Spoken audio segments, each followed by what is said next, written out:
County, South Central Lake County, Carver County, until 8 p.m. Oh my God.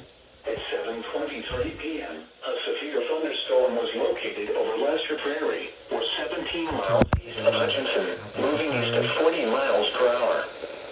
Expected hazards include 60-mile-per-hour wind gusts. This is a radar-indicated threat. The following impacts are expected. Expect damage to roofs, siding, and trees.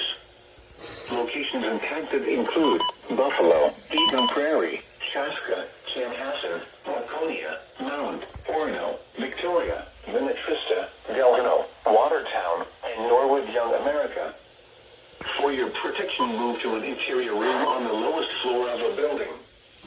Large hail, damaging wind, and continuous cloud-to-ground lightning are occurring with this storm.